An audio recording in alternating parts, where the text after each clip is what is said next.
Sean bienvenidos a esta segunda conferencia del día de hoy, denominada Las técnicas de reproducción humana asistida en México y sus implicaciones. Tenemos el gusto de que nos acompañe la maestra Marta Paola Martínez Chávez para impartir esta conferencia. Desde principios del siglo XX, el avance científico y tecnológico se ha extendido a todas las áreas del quehacer humano, llevándonos a extremos que hace algunos años no considerábamos posibles. El tema de la reproducción y la fertilidad han inquietado al hombre en todos los tiempos y en todas las civilizaciones. De este modo, dentro del desarrollo científico en el que nos encontramos, la salud reproductiva del ser humano y un aspecto relevante, pues se ofrecen posibilidades inéditas de intervención en los procesos biológicos. En la década de los años 70 se hizo pública una serie de investigaciones en torno a la posibilidad de solucionar los problemas de infertilidad y esterilidad a través de una serie de prácticas médicas denominadas técnicas de reproducción humana asistida, es decir, técnicas que permiten, por un lado, la fecundación de seres humanos por medios distintos a los naturales y por otro, la implantación también artificial en el útero materno. En este orden de ideas, en 1978 se logra exitosamente el primer nacimiento de un ser humano mediante esas técnicas, lo cual significó un parteaguas en la salud reproductiva. Pues a partir de entonces, sus procedimientos, prácticas y técnicas médicas han tenido un perfeccionamiento continuo, provocando cada vez más personas alrededor del mundo tengan la posibilidad de tener su propia descendencia. Sin embargo, cabe la pregunta: ¿el sistema jurídico mexicano está preparado para enfrentar las controversias que generen las técnicas de reproducción asistida? ¿Se puede válidamente disponer de la filiación, la maternidad y la paternidad? ¿Existe el derecho humano al hijo? Las interrogantes que generan las técnicas de reproducción humana asistida se suman además a los cambios en la conformación y actividad social, factores que al combinarse instalan al derecho una urgente respuesta.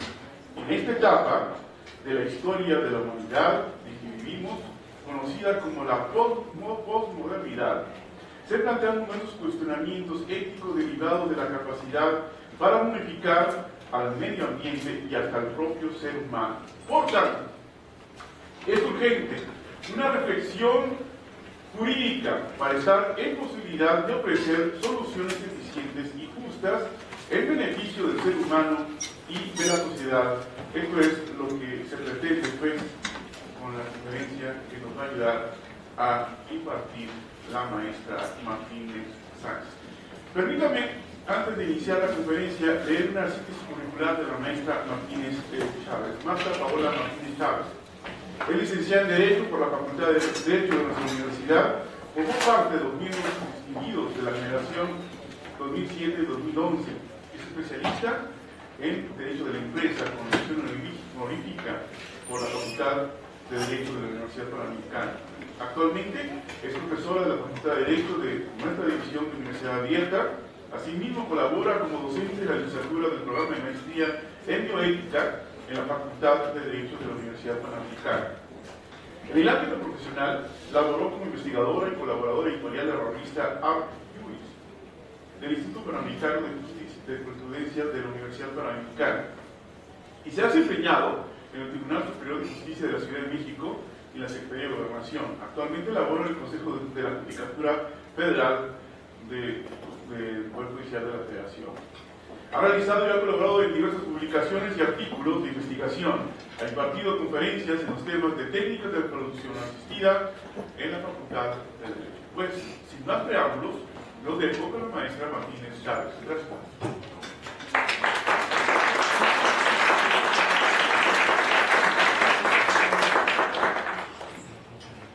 Buenos días.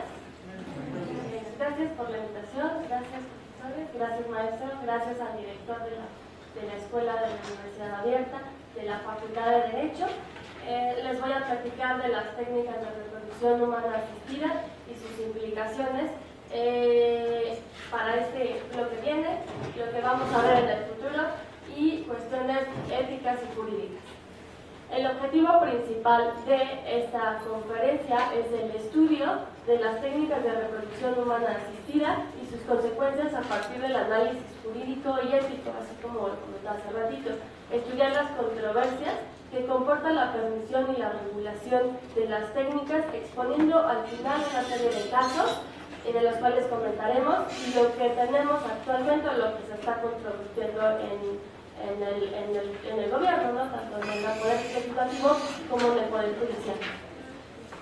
La reproducción y la fertilidad son temas que han inquietado al hombre en todos los tiempos y en todas las civilizaciones. En la década de los años 70 se hicieron públicas una serie de estudios en torno a las posibilidades de solucionar las técnicas, particularmente los problemas de infertilidad y esterilidad, a través de una serie de prácticas médicas denominadas las técnicas de reproducción humana asistida. Técnicas que permiten, por un lado, la fecundación de seres humanos por medios distintos de los naturales y, por otro, la implantación artificial en el útero materno. Particularmente vamos a platicar también una técnica de reproducción humana asistida que es muy controvertida, la maternidad subrogada, maternidad gestante o vientres por alquiler, también conocida, que tiene dos características peculiares. La primera es que agrupa varias técnicas en esta misma, y la segunda es que intervienen en ella convencionalismos sociales. Para hablar de las técnicas de reproducción humana vamos a tomar dos temas, la esterilidad y la infertilidad, y diferenciarlos.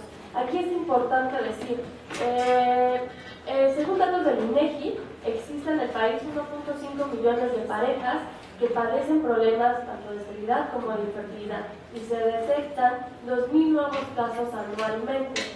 ¿Eso qué quiere decir?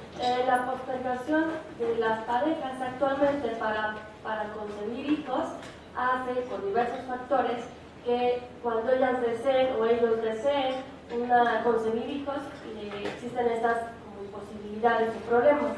Particularmente la infertilidad es la incapacidad de lograr un recién nacido viable debido a la existencia de un impedimento para que el embarazo llegue a término. Y la esterilidad es la incapacidad de una persona o de una pareja para concebir hijos con la práctica de relaciones sexuales normales. ¿Qué quiere decir esto? La esterilidad es propia para hombres y mujeres, no así la infertilidad. La infertilidad es para las mujeres, obviamente. Y esto es importante, diversos factores van a generar que tengamos problemas de esterilidad y infertilidad. Uno de ellos puede ser provocado por el estrés, el tabaquismo, el alcohol, etc. Para platicar de las técnicas de reproducción humana asistida, tengo que platicarles un poquito de los antecedentes, decirles que no es algo nuevo, se ha platicado mucho de las técnicas desde 1752, incluso ya se había presentado investigaciones y experimentos relacionados con las técnicas. Y es destacable que en los últimos años se ha dado una de las técnicas más conocidas como la clonación. De hecho, hace unos meses se destacó la noticia que científicos chinos habían clonado simios con la misma técnica que en su momento, en 1997, se había practicado con la oveja Dolly, que es una de las técnicas de las que vamos a platicar. Otro caso que destaca es que en 2016 nació el primer bebé usando ADN de 3 personas. Estas antecedentes, les voy a insistir, no es algo nuevo porque ya se había estudiado y experimentado desde hace algún tiempo. Ahora, ¿qué son las técnicas de reproducción humana asistida? Son el conjunto de tratamientos, procedimientos y métodos biomédicos que conducen a la superación de la incapacidad de la fecundación o concepción, cuando las parejas de manera natural no pueden procrear ante problemas de esterilidad o infertilidad, a partir de un manejo científico y tecnológico de los gametos para el establecimiento del embarazo. Esto es importante porque las técnicas de reproducción humana asistida están diseñadas no para que lo sanen, sino más bien como métodos terapéuticos. ¿Para qué? Para sustituir en el proceso de concepción o procreación. Solamente van a apoyar en este aspecto, no así los van a curar, ¿de acuerdo? Entonces, es equivocado considerar las técnicas como tratamientos o métodos terapéuticos de la infertilidad, sino lo que, pues no la curan, sino lo que van a hacer es sustituir o asistir en un proceso generativo que por diversas circunstancias patológicas no pueden completarse satisfactoriamente. Y las técnicas se van a dividir principalmente en tres: las técnicas de fecundación intracorpórea, las técnicas de fecundación extracorpórea y la maternidad gestante, ¿de acuerdo? En estas tres técnicas, la técnica de fecundación intracorpórea destaca la inseminación artificial. La técnica de fecundación extracorpórea destaca la fecundación in vitro, y la maternidad gestante, que conlleva estas dos técnicas. Como su denominación lo indica, unas son dentro del cuerpo y otras son fuera del cuerpo, la manipulación de los gametos en los laboratorios. Y vamos a platicarnos, ya tenemos los conceptos, los aspectos legales de las técnicas de reproducción humana asistida. Primero, los derechos reproductivos están consagrados en la Constitución Política de los Estados Unidos Mexicanos, en el artículo 4, señalando que toda persona tiene derecho a decidir el número y el espaciamiento de sus hijos. Ahora, el Código Civil para la Ciudad de México establece que los cónyuges tienen derecho a decidir de manera libre, informada y responsable el número y espaciamiento de sus hijos, así como emplear, en los términos que señala la ley, cualquier método de reproducción asistida para lograr su propia descendencia. Este derecho será ejercido de común acuerdo por los cónyuges. Y por último, tenemos la Ley General de Salud, que refiere que uno de los servicios relativos a la planificación familiar son el apoyo y fomento de la investigación en materia de anticoncepción, infertilidad humana, planificación familiar y biología de la reproducción humana. Esto tiene su fundamento en los artículos 67 y 68.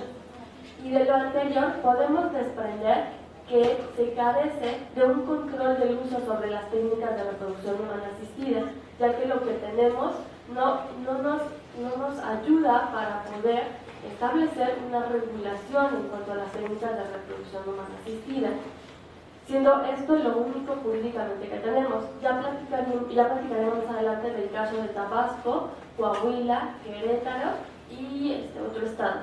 Implicaciones en la afiliación.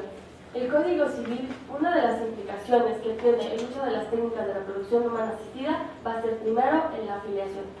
El Código Civil para la Ciudad de México establece en su artículo 338 que la afiliación es la relación que existe entre el padre o la madre y su hijo, formando el núcleo social primario de la familia. ¿Y qué es la afiliación?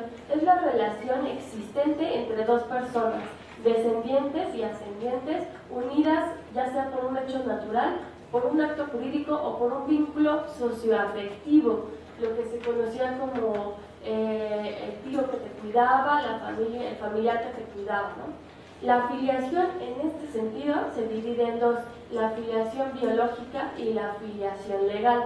La afiliación biológica se divide en dos: la afiliación matrimonial y la afiliación extramatrimonial. La afiliación legal se divide también en dos: la afiliación adoptiva y la afiliación proveniente del uso de las técnicas de reproducción humana asistida. Particularmente vamos a hablar de este tipo de afiliación proveniente del uso de las técnicas de reproducción humana asistida. La afiliación proveniente del uso de las técnicas tiene, por regla general, su origen en el acuerdo de voluntades entre quienes se someten a este tipo de técnicas para tener descendencia. Eso es lo único que establece en materia de filiación el Código Civil. Es más, indica: el cual funda la afiliación se establece directamente entre quienes procuraron el nacimiento para atribuirse el carácter de progenitores y el producto de la concepción. De acuerdo al anterior, esto lesiona los derechos del hijo. ¿Por qué? Porque lo priva de la relación filial con sus orígenes, sean estos genéticos o de gestación, hablando de la maternidad gestante, subrogada. México ha sido reservado en relación a los cambios en torno a la afiliación.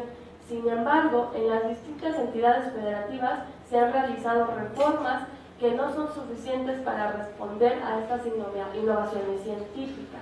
De hecho, es lo que vamos a platicar más adelante, en algunos estados, y que actualmente existen en el Poder Judicial incluso acciones o controversias que están involucradas.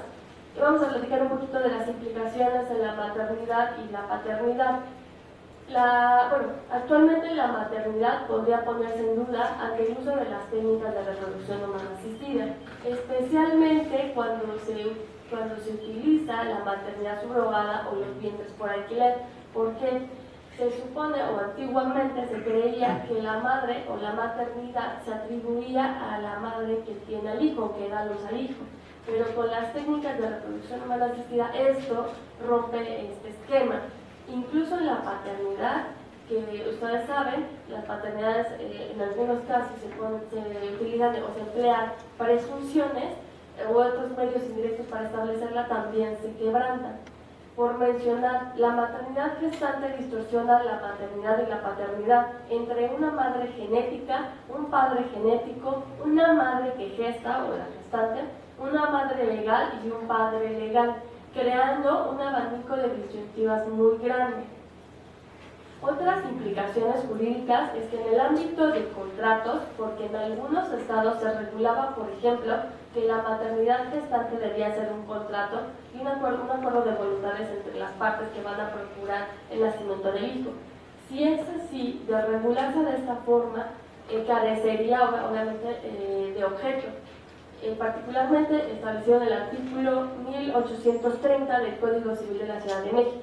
Asimismo, el reglamento de la Ley General de Salud en materia del control sanitario de la disposición de órganos, tejidos y cadáveres de los seres humanos prohíbe cualquier acto de comercio de órganos. Y vamos a platicar también un poquito de aspectos de derechos humanos. Se prevén consecuencias sobre todo en afectación a derechos humanos, tales como el derecho a la vida, a la dignidad humana, a la intimidad de las personas, a la intimidad personal y familiar, etc. Y aquí cabe destacar una reflexión. Si bien mediante el derecho los hombres tratan de conseguir una situación de certeza y de seguridad, esto es, de orden y de paz en sus relaciones sociales, por tanto, se debe descartar toda situación al capricho de los hombres o de los individuos. Implicaciones éticas. Las técnicas de reproducción emergen en el umbral de un nuevo derecho. Como comentaba el maestro Montelongo en la introducción, estamos hablando de la posmodernidad, en donde el ser humano pretende o que quiere el hijo perfecto, alcanzar incluso modificaciones genéticas, etc.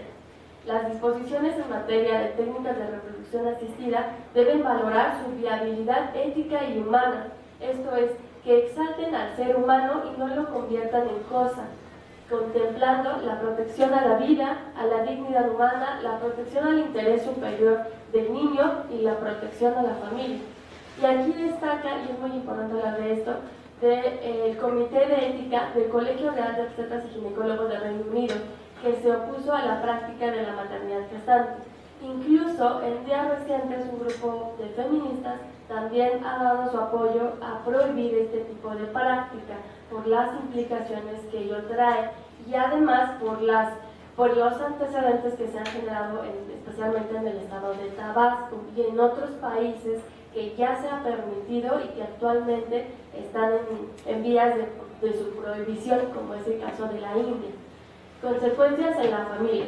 A comienzos del siglo XXI se ha presentado lo que se denomina la familia cambiante, modificando lo que se entendía acerca de la naturaleza y los propósitos de la vida en familia.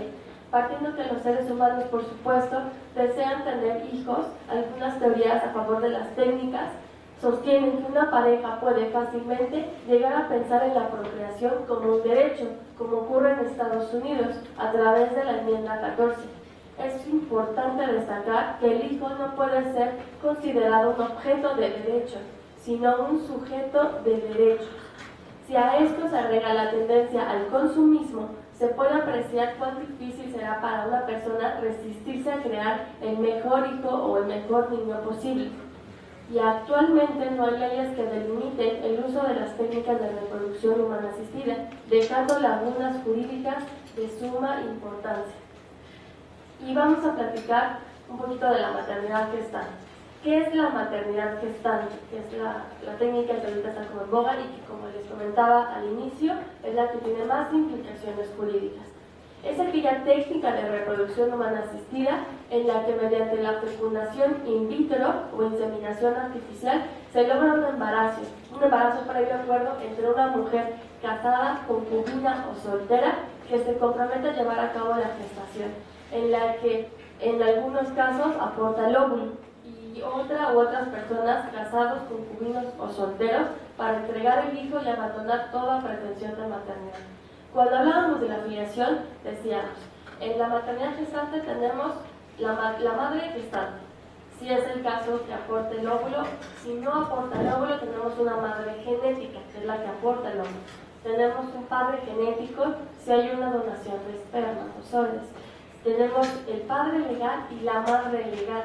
Entonces tenemos hasta 5 personas en las que pueden estar implicados en la maternidad gestante.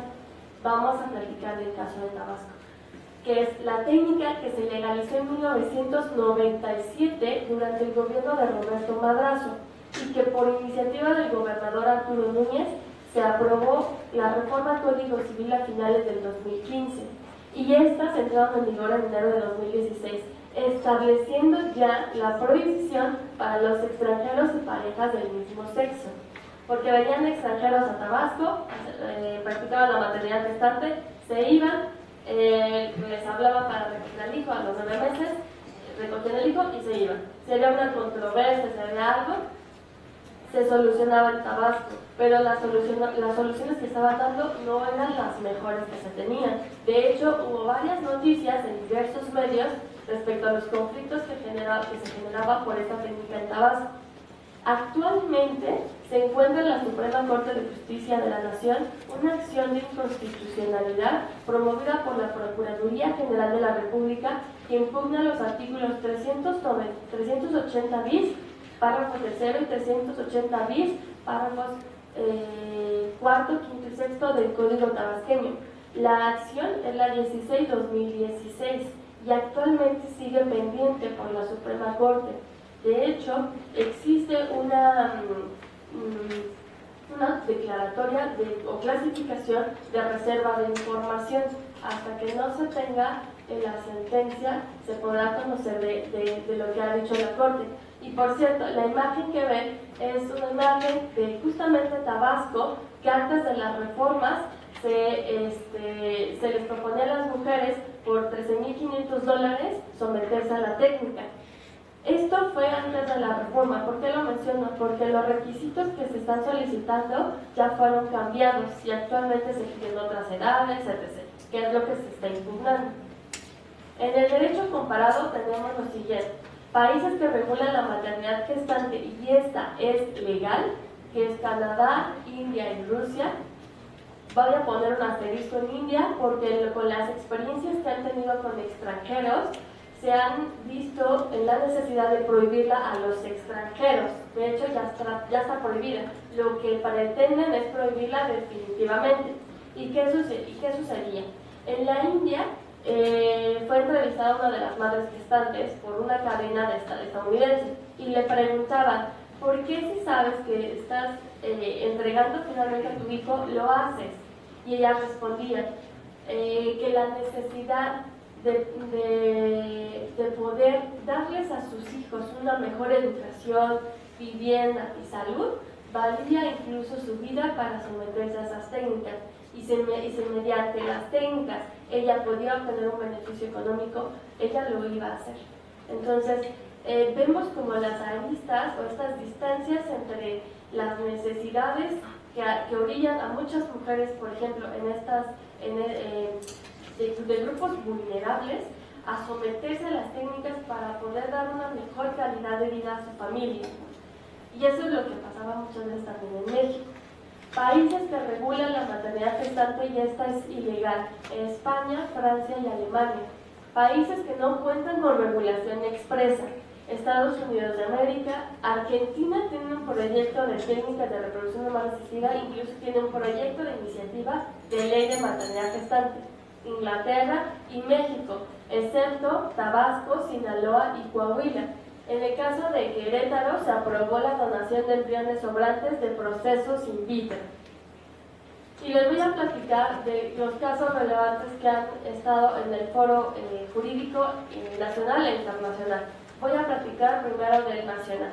Es importante que en el caso de México, de la mujer que dio a luz a su nieto, es decir, surgió por su hijo un hombre homosexual que deseaba tener un hijo. Para ello recurrió a su mejor amiga con el fin de obtener los óvulos y el útero de su madre de 50 años, con la asesoría de un médico del Instituto de Medicina Reproductiva. ¿Qué sucedió? Un hombre homosexual desea tener un hijo. Le pide a su amiga que le dé el óvulo. Ellos hacen toda la técnica, implantan en el útero materno de la madre de este hombre homosexual y concibe el hijo. ¿Cómo está registrado el hijo actualmente? Como hijo de la señora, a pesar de que dio a luz genéticamente a su nieto, ¿de acuerdo? Entonces, esto sucedió en México. Como carecimos de una regulación, si ustedes incluso, vamos a platicarlo en las conclusiones, si ustedes se dan cuenta y cerca de las clínicas lo van a ver, hay hospitales y clínicas que ofrecen el uso de las técnicas de reproducción humana asistida. Sin embargo, solo se cuenta el registro del 20% de las clínicas ante la COFEPRIS. Y esto es muy importante y destacable, porque muchas mujeres, con la ilusión de que pueden concebir un hijo en estas clínicas, ingresan, hacen un procedimiento y un tratamiento, pagan. De entrada ya pagan por las interpretaciones, por los estudios, por lo que ellos revisan, ¿no?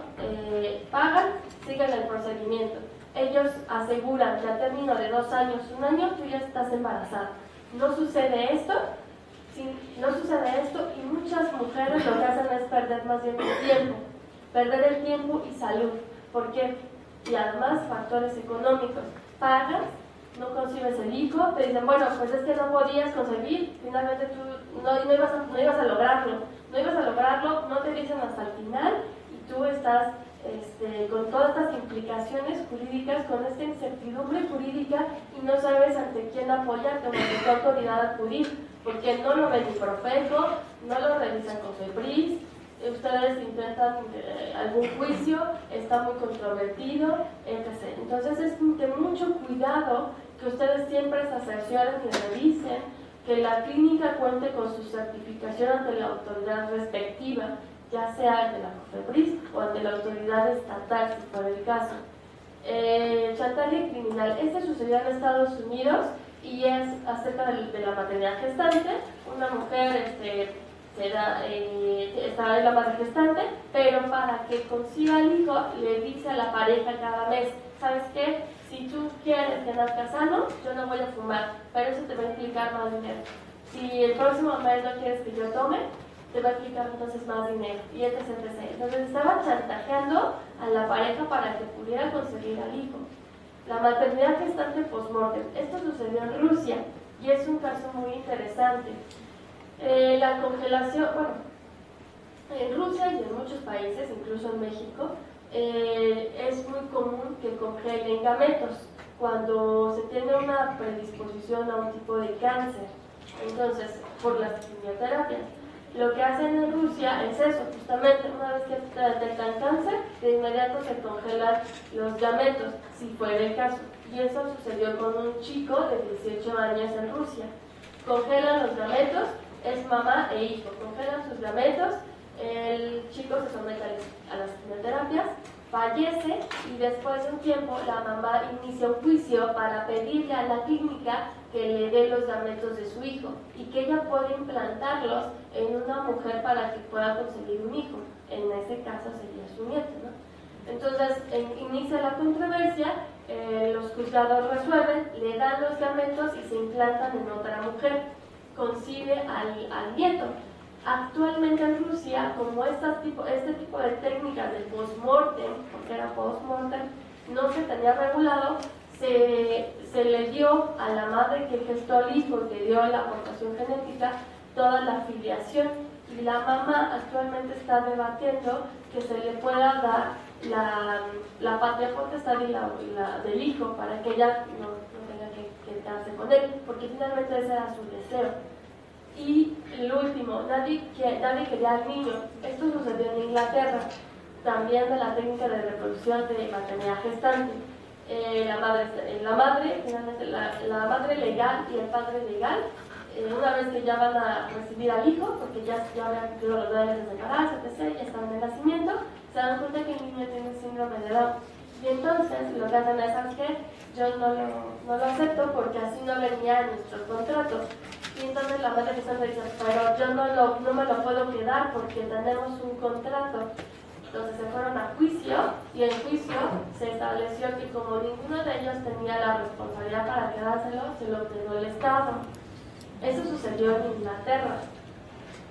Todos estos casos, además hay muchísimos más. Esto nada más es un pequeño background de todo lo que tenemos y de lo que no hemos visto o no hemos revisado en las técnicas. En México, cuando yo hice mis estudios o realicé las investigaciones, hablé a diversas clínicas. Y una de ellas me dijo, ¿sabes qué? Si vamos a platicar un poco de las técnicas, entonces yo le platicaba el caso más extremo. Y ellos me dieron a entender que podían someterme a la maternidad gestante en otro país y que yo podía viajar a otro país para poder obtener a mi hijo, sin tener una regulación, una clínica en México. Entonces, es muy grave lo que está sucediendo. ¿Qué conclusiones tenemos? Esto es muy importante. Las legislaciones vigentes no prevén un sistema regulatorio y de control sobre el uso de las técnicas de reproducción asistida. Por tanto, es importante que exista una ley de carácter federal que contemple las técnicas en todos sus ámbitos. Actualmente existe una iniciativa en el Senado para poder regular las técnicas. Es una ley de técnicas de reproducción humana asistida. Sin embargo, sigue careciendo de muchas implicaciones jurídicas. Queda muy corta para lo que requerimos.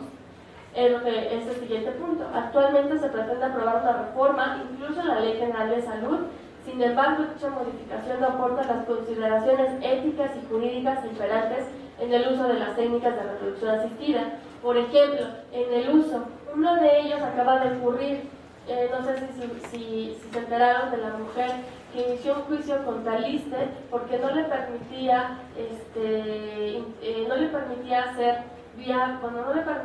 ingresar al programa de fertilidad.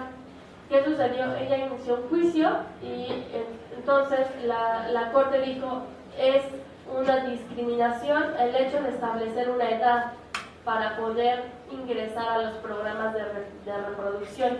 Y eso ha sucedido mucho. Si ustedes se dan cuenta, en el sector público tenemos muy pocas instituciones que nos apoyen para estos factores de la reproducción. Y si hay, el primer requisito es que tú tengas esa imposibilidad, y segundo, que cumplas con la edad. Entonces, es de mucho cuidado estos requisitos, estos elementos. Nuestro país representa uno de los destinos más baratos del mundo para las técnicas de reproducción humana. A pesar de que no existen cifras para las ganancias de este mercado, se sostiene el dato de países como la India, donde los ingresos ascienden a 2.3 millones de dólares cada año. Además, no hay autoridad que responda por el interés superior de las personas que acuden a las técnicas y que son víctimas de clínicas clandestinas, de despachos, autoridades y terceros para obtener ganancias. En México, en 2009, se estimó que solamente el 20% de las clínicas que realizan las técnicas se encuentran certificadas por la Comisión Federal para la Protección contra Riesgos Sanitarios, COFEPRIS, mientras que el otro 80% son clínicas clandestinas. El debate acerca de la regulación de las técnicas de reproducción se centra en dos vertientes. Primero, como una nueva forma de trata de personas y de explotación de las mujeres, principalmente aquellas en situación vulnerable. Y por otro lado, los que defienden la libertad individual de las mujeres de decidir la decisión de su cuerpo, lo que desean hacer con su cuerpo. Hay desinformación en la sociedad sobre los aspectos fundamentales de las técnicas. Por ejemplo, se debe ofrecer más información sobre estudios genéticos a una edad en la que se puedan tomar decisiones respecto de sus derechos reproductivos. Por ejemplo, lo que se propone o lo que propongo es, además de la educación desde niñas y desde niños en el ámbito de reproducción, también propongo que se establezca para las mujeres y los hombres que desean postergar su maternidad información, estudios que te permitan, por ejemplo, congelar gametos hasta que tú decidas implantarlos en el útero, o hasta que tú decidas tener un hijo. Es decir, naturalmente el cuerpo está preparado para concebir hasta los 35 años, pero tú lo puedes hacer también después de esta edad, porque si congelas gametos a una edad en la que tus óvulos están perfectamente sanos, puedes implantarlos hasta los 55 años de edad. Entonces esto te permite o te amplía poder concebir hijos, y eso es muy importante. Consideraciones finales. Es evidente que el deseo procreador es un valor que debe ser cuidado, pero también es un valor la defensa de los intereses de los que van a nacer mediante las técnicas de reproducción humana asistida. Es decir, se deben respetar los principios jurídicos superiores. La investigación técnica no constituye solo un instrumento a disposición del hombre, destinado a satisfacer sus intereses y a conocer siempre los nuevos y últimos perfeccionamientos, sino también la vía para la completa cosificación del mundo, que lo priva de todo significado. Se debe hacer frente a este desafío, respetando y estimulando el progreso científico y tecnológico, teniendo presentes los imperativos éticos, la dignidad, la integridad y la diversidad de todos los seres humanos, así como la igualdad jurídica de estos y los derechos que las personas tienen por el hecho de ser personas, considerando el futuro de la especie humana. Con esto les di un background de lo que tenemos actualmente en las técnicas, de sus implicaciones, algunas de sus implicaciones jurídicas, como vimos, paternidad, maternidad, filiación, aspectos éticos, derechos humanos, entre otros, en los que pueden controvertirse el uso de las técnicas.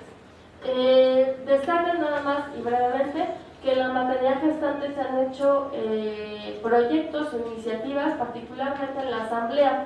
En el 2006, aproximadamente 2007, se estaba proponiendo que en la Ciudad de México se regulara solamente y exclusivamente el uso de la maternidad gestante, a través de que, no de un convenio, pero sí de una presentación ante el notario para darle formalidad al acto. Esta iniciativa, la verdad sí que quedó muy ambigua, con mucha laguna jurídica, no ayudaba, al contrario, nos perjudicaba porque no establecía nada de lo que realmente necesitamos para poder regular las técnicas. Pues con esto yo cierro para abrir un espacio de preguntas y respuestas, y les agradezco mucho su presencia y agradezco mucho a la facultad de la invitación. Gracias.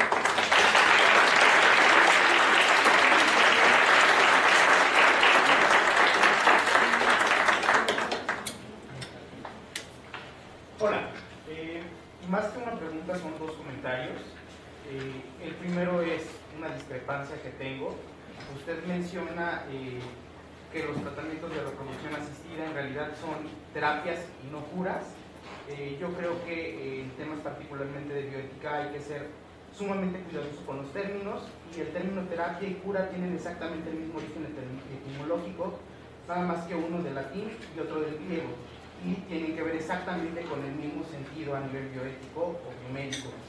Y el segundo es que coincido con la disquisición, pero me parece que hace falta un tema súper central y que también es una problemática jurídica dentro de las técnicas de reproducción asistida, y es que para llevar a cabo una de estas técnicas necesariamente tiene que haber una fecundación suplementaria, que es no solamente se logran, particularmente en las técnicas in vitro, un solo embrión, sino muchos embriones, los cuales también se criopreservan, y no hay una certeza jurídica de qué tiene que pasar con esos embriones que están criopreservados, Y destaco el caso, por ejemplo, de la legislación argentina, donde el ciclista Ricardo Rabinovich se constituyó a través de un juicio que ganó ante la Suprema Corte Argentina como, se me fue el nombre, se constituye como tutor de todos los embriones en Argentina.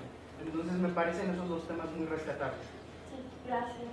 De hecho, hay un caso también en Argentina justamente de la crioconservación, porque se tiene un litigio hay una solicitud de los padres, crioconservan sus gametos, fallecen y no se sabe qué hacer con esos gametos. Actualmente la familia está en juicio para que esos gametos sean llevados a su país y sean implantados, que era el motivo por el que estaban crioconservándose.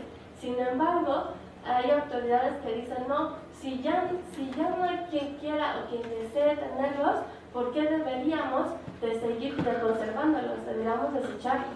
Entonces existe como ese debate actualmente y se ha visto no solo en Argentina, sino también en España y en otros países, que está este debate entre qué se realiza con la crioconservación, que es muy delicado.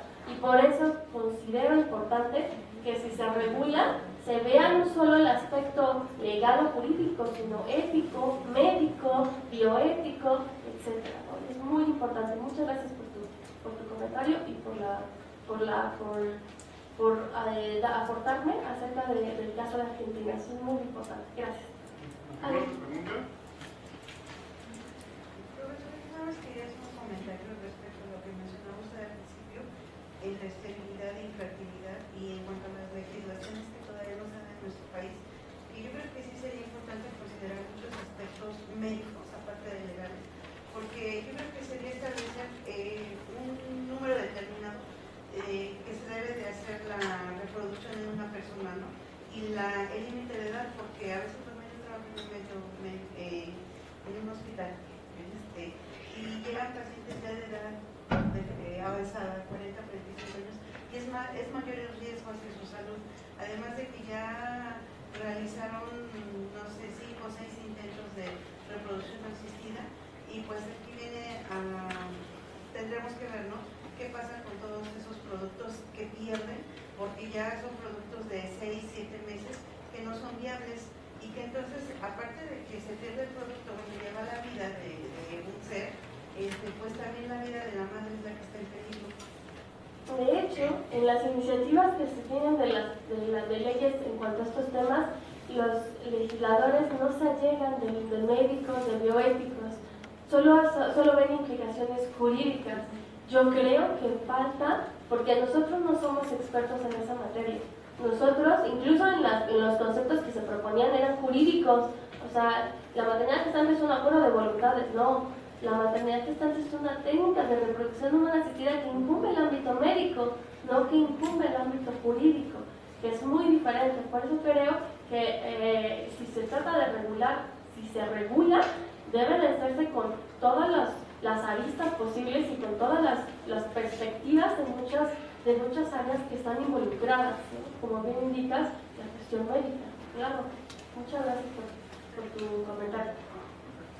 Bueno, vengo de trabajo social y es un ámbito que sí nos atañe también a nosotros porque implica todo lo relacionado hacia la persona que va a gestar, hacia las personas que van a ser los padres legales.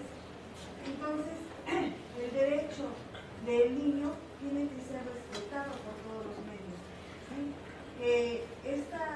Me llamó la atención el caso de Canadá, ¿no? Que nadie quería al niño, que nadie quería al niño porque tenía síndrome. Entonces, esa parte legal del derecho del niño, ¿en dónde queda? O sea, ven la posibilidad legal de la madre gestante, ven la posibilidad legal de los padres, ven la posibilidad legal de los que dan su gameto, pero ¿y el niño en dónde queda? O sea,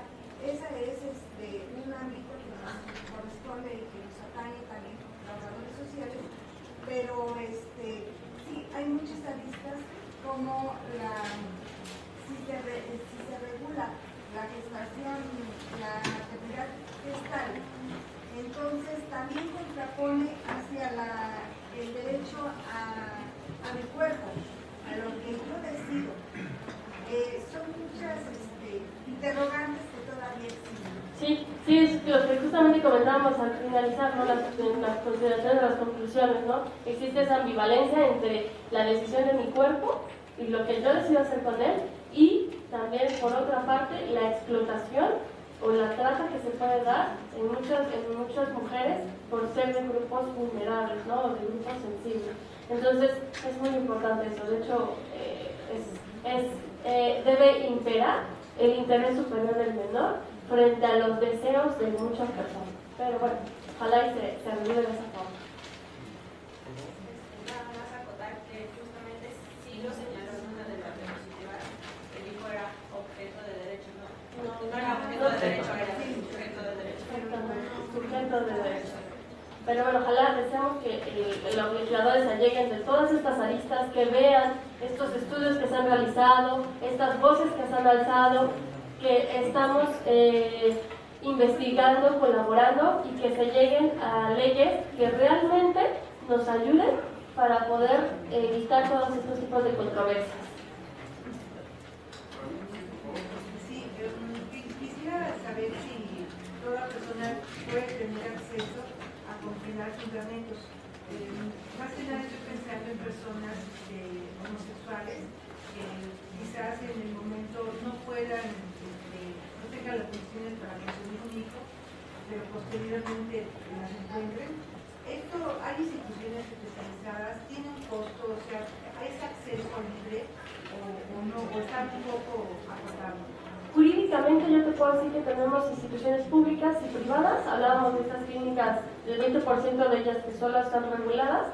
Sí se puede, no hay una discriminación, porque simplemente porque cumplan los requisitos que se establecen en cada clínica, tú puedes ir a congelar tus gamentos. Sin embargo, en el aspecto público o en los hospitales públicos no sucede así. Ahí, hasta donde yo tenía conocimiento, se tenían o se debía de tener ciertos factores para poder congelar, iniciar o ingresar al programa de fertilidad o, bueno, de reproducción asistida. Pero, donde yo tengo entendido, legalmente puedes acudir a estas clínicas y no sucede. Antes que nada, queremos agradecer a nombre de nuestro señor director, el doctor Raúl Bustamante, nuestro jefe de división, el maestro Fausto Brazo, como lo comentó, no sé si algunos estaban en la conferencia anterior. Estos temas son temas nuevos, que la idea de establecer estas conferencias es que ustedes, bueno, también tengan ideas para el futuro, que ustedes realicen trabajos relacionados con estos temas. Acuérdense que hemos dejado a un lado lo que son la elaboración de tesis como forma de investigación. Bueno, el hecho de estudiar estos temas nuevos son una opción. Queremos agradecerle nuevamente y queremos entregar un reconocimiento, se los voy a leer. La Facultad de Derecho otorga el presente reconocimiento a la maestra Marta Paola Martínez Chávez por su destacada participación como ponente en la conferencia Las técnicas de reproducción humana asistidas en México y sus implicaciones, disertada el día 7 de abril de 2018 en el auditorio Isidro Favela de la Facultad de Derecho por mi raza, la Espíritu, Ciudad Universitaria México, abril de 2018, firma al final nuestro señor director, el doctor Raúl Contreras Bustamante. Maestra, muchas felicidades.